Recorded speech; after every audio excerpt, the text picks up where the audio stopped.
This video will review the update process of the basic CRUD data manipulation. As shown on the screen, the typical update consists of three steps. First, a trigger to begin the process. Second, a retrieval and edit step where the data is queried from the database and edited. And third, the actual update step where the edited data is stored back into the database and the site visitor informed of the results. The trigger step can be created using a form or a hyperlink. In either case, the destination of where the next step will occur and a key indicating the data to be updated must be sent. As shown on the screen, the form would probably include a hidden field containing the data key. The form would use a post method. Using a hyperlink, the key and its value would be sent as a name-value pair as a parameter. The question mark indicates to the browser that the key and its value are parameters. The hyperlink is always sent as a GET method. Once the data is sent, the next step begins. As shown on the screen, a number of steps typically occur. First, check that the trigger step did in fact occur. Second, collect the data key sent during the trigger. Third, check that a value was captured. 4.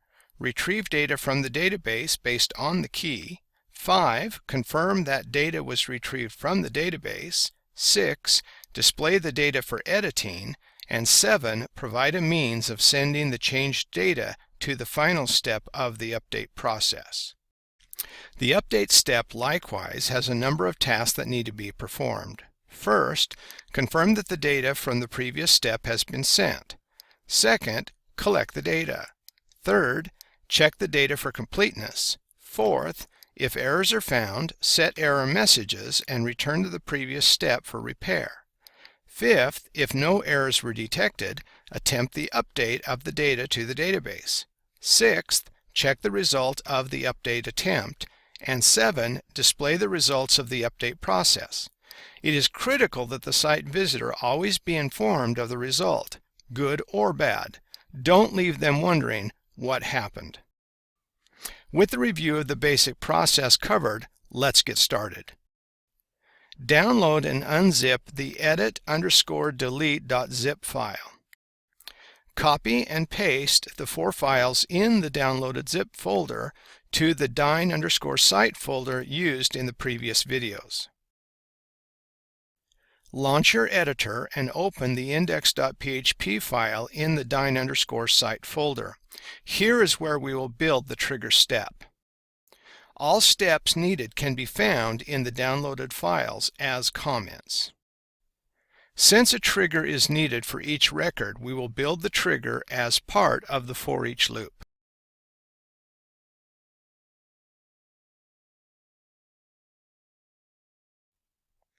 I will use a hyperlink as my trigger. If needed, pause the video and back up to see the slide where the sample code was shown. You can also see the code that I am writing into the list item on the screen, and that it points to the update_process.php page and includes a question mark followed by the name of ID, followed by an equal sign, and then the primary key value from the user array that was queried on lines 6 through 10. Be sure to save the page. Open the update_process.php page in your editor. Take a moment to review the comments in the page. Get the database.php file as done in the previous videos on line 3. The test to see if the trigger step occurred is already written for you on line 7. In this case, we are checking the GET, since I wrote a hyperlink, and checking to see if the name of ID exists. If it does, the link built in the index page was clicked. Capture the data key and save it to a new variable on line 10. If the key is empty, set a message to indicate the error for display later on this page.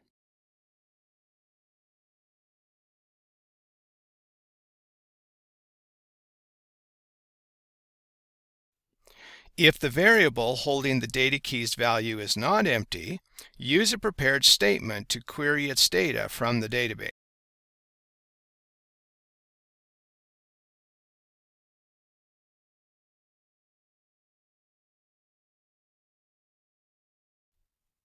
Using the if structure below the next comment, check to see if a record set was not returned from the database. If not, set an error message that will be displayed on this page. Hint: use the same variable to hold the message as you did for the previous error message. Scroll down to the main element. You will find a PHP code block waiting for you.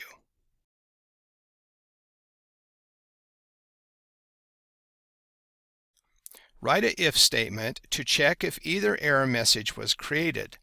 If yes, display the error, but do not display the form. In addition, provide a link to take the visitor back to the index.php page.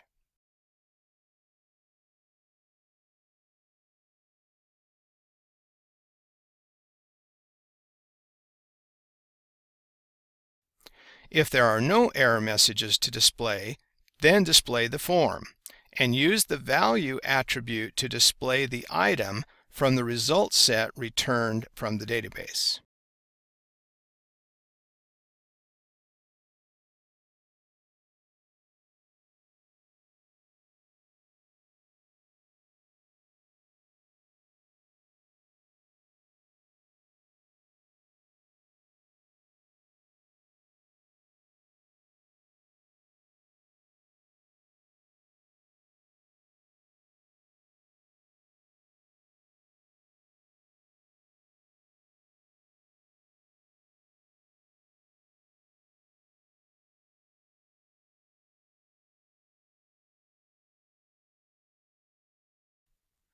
Be sure to include the primary key value in the hidden input, which is the last input in the form.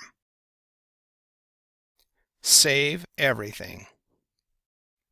Now would be a good time to start your localhost web and database servers. Launch the Dyn site index.php page in a browser and click an edit link. If the values are displayed in the form, including a view source on the page to see if the hidden input also has a value, or if an error message is displayed.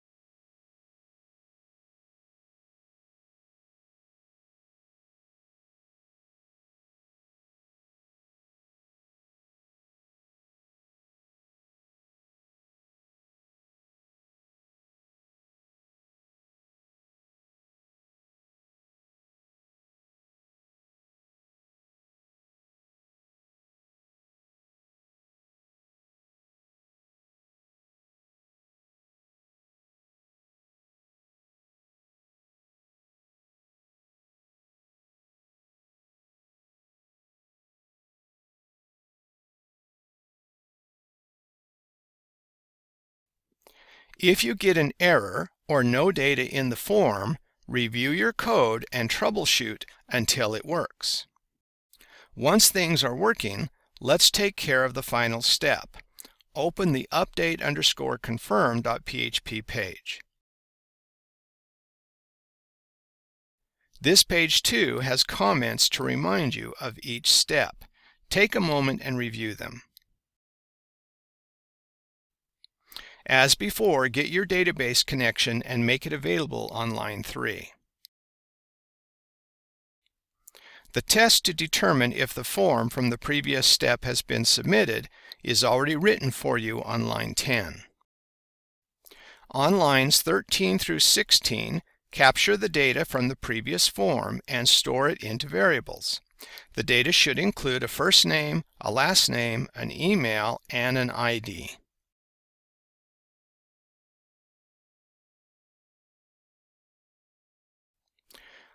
While the data check and return for repair is important, it is somewhat involved and I don't want to take the time to cover it right now. Instead, simply write an echo statement on line 19 using double quotes, and place all four variables from lines 13 through 16 inside of the quotes. Place an exit statement on the next line and be sure that both lines have semicolons at the end. Save the page.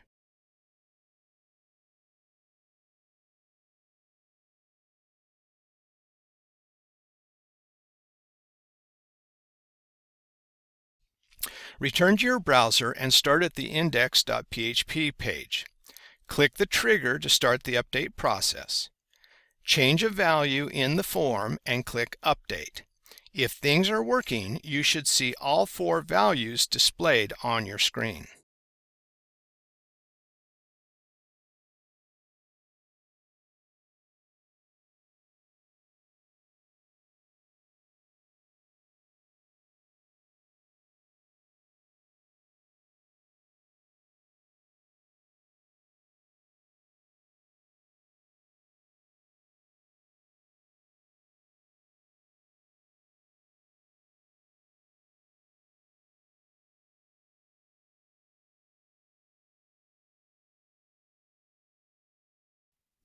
If things worked, you're ready to move on. If not, do troubleshooting to see what the error is and fix it. When things are working and the data is displayed, remove the echo and exit lines or comment them out.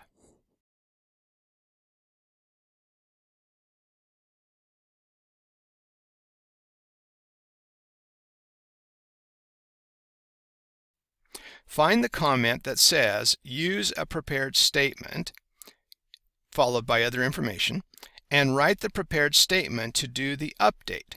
If needed, check the SQL pattern for an update query using another class resource.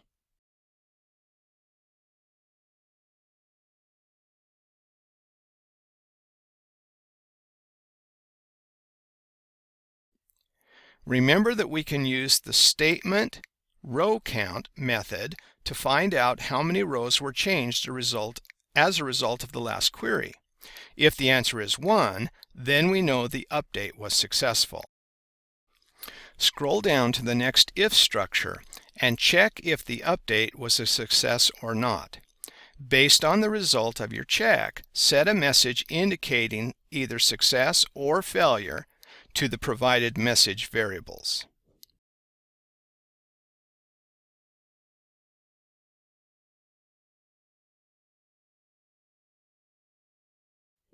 In the main element, you will find the code to display the message variable already exists. Save the file.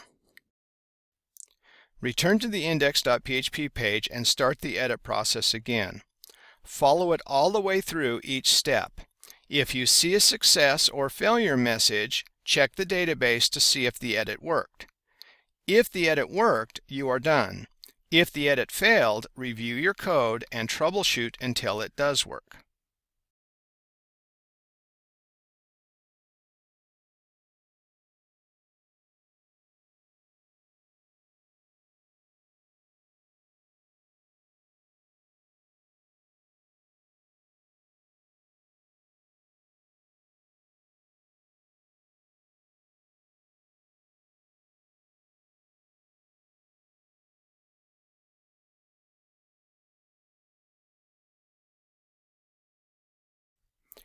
In the next video, we will take a look at the delete process.